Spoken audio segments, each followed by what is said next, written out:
Je n'ai jamais été très régulière dans l'écriture, mais il paraît que garder une trace de ses actes aide à ne pas devenir complètement folle. Et quand on voyage avec une elfe incapable de comprendre la notion de consentement et un barde qui parle autant qu'il respire, on a beaucoup plus de risques de frapper injustement quelqu'un. Et j'ai trouvé qu'extérioriser mes émotions à travers l'écriture, c'était plus sain.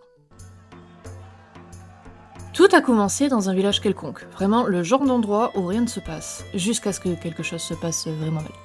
Une gamine avait disparu, Ailis, et c'est là que nous nous sommes rencontrés avec Elzéphira et Milko. Faut que vous compreniez, j'ai l'habitude de voyager seule, et puis, je suis pas habituée aux gens. Et là je me retrouve avec Elzéphira. Certes, elle est méthodique, précise, avec cette manière agaçante de toujours réfléchir avant d'agir, sauf quand il s'agit de choisir ses sorts. Elle a aussi une logique étrange. Selon elle, demander le consentement des gens, ça complique les choses. Voilà, elle a une drôle de tendance à leur faire des choses contre leur gré, et je sais toujours pas si je vais être impressionnée ou inquiète, sincèrement. Milko, lui, c'est tout l'inverse. Une langue bien pendue, un ego parfois un peu trop solide pour sa taille, mais elle a aussi cette capacité étrange à garder le groupe ensemble. Même quand tout part de travers, il trouve toujours un mot, une chanson ou une idée pour nous empêcher de sombrer complètement. Nous avons à peine eu le temps de faire connaissance que nous sommes partis enquêter. Comment dire qu'on se faisait pas confiance? Pas encore. Mais nous avions un objectif commun. L'enquête nous a menés dans la forêt. Au milieu des traces de déforestation massive qui défiguraient les lieux, c'est là que nous avons trouvé la petite Ailis, morte. Pas de monstre, pas de rituel sombre, pas de complot sophistiqué. Juste un arbre abattu par un bûcheron, tombé au mauvais endroit, et au pire moment. Elle espionnait celui qu'elle aimait en secret. Voilà. Personne ne l'a vue, personne n'a entendu. Une fin stupide, brutale et profondément injuste. Le genre qui ne laisse rien d'autre qu'un goût amer. C'est aussi dans cette forêt que nous avons trouvé Barry. Barry, c'était un tiefling comme moi. Terrifié de tout, surtout des autres, il s'était réfugié dans une cabane, loin du village, pour échapper à la peur et à la bêtise des gens. Je ne sais pas si c'est parce que je me suis reconnue en lui, ou simplement parce que j'en avais marre de voir quelqu'un vivre comme une bête traquée, mais je m'y suis attachée presque immédiatement. Et du coup, je lui ai proposé de nous suivre. Et contre toute attente, il a accepté.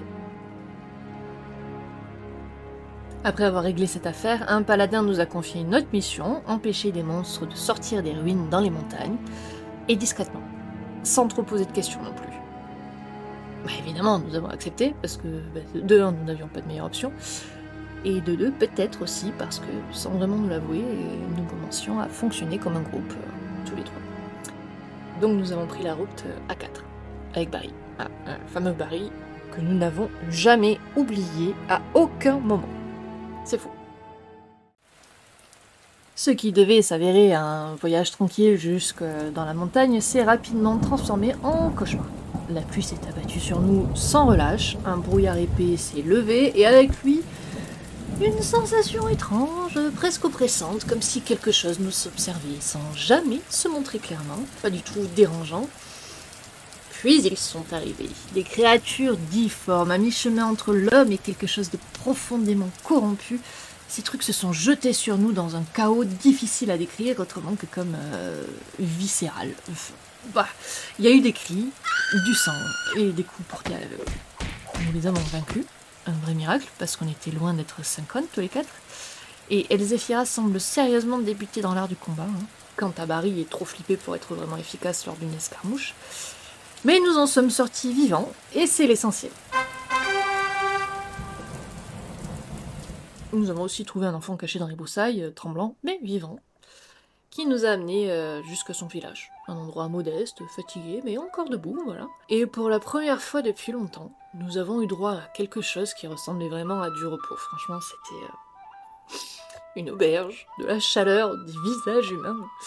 Et un jeu. Un homme a proposé à Milko en fait de jouer avec lui. Un jeu de stratégie qu'il appelait le jeu de l'hydre, ou quelque chose qui s'en approche. J'ai jamais vraiment compris les règles, mais ça impliquait visiblement de perdre la tête à plusieurs reprises avant d'espérer gagner. Je sais pas, Milko il a adoré, il a l'air de passer un excellent moment ce soir-là, mais il a rien compris. Bref, il a passé une bonne partie de la soirée à rire avec lui, à échanger, à être léger pour une fois. Ça changeait. Elzéphira, elle de son côté, comme toujours, elle observait, peut-être intriguée par ces interactions qu'elle ne cherche jamais vraiment à provoquer. Elle doit pas être très douée avec les gens. Et moi, je regardais ça de loin en me disant que pour une fois, rien n'essayait de nous tuer. J'aurais dû me méfier. Dans la nuit, tout a basculé. Des parasites accrochés à la nuque d'Elzéphira et de Milko. Voilà ce qui s'est passé. Leur regard avait changé, vide, dirigé, comme si quelqu'un d'autre tirait les ficelles derrière leurs yeux. Je les ai suivis en essayant de les faire revenir à eux, mais ils ont attrapé l'homme avec qui Milko avait joué toute la soirée, et ils l'ont traîné dehors, vers un puits au centre du village. D'autres villageois étaient là, ils attendaient.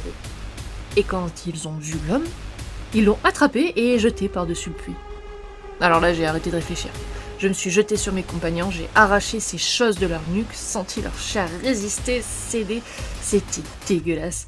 Milko est revenu à lui, Elzéphira aussi, mais c'était trop tard. L'homme est tombé. Silence.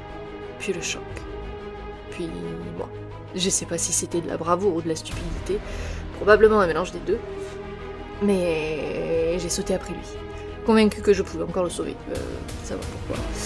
L'adrénaline a ses raisons que la logique méprise. Et ensuite, le noir.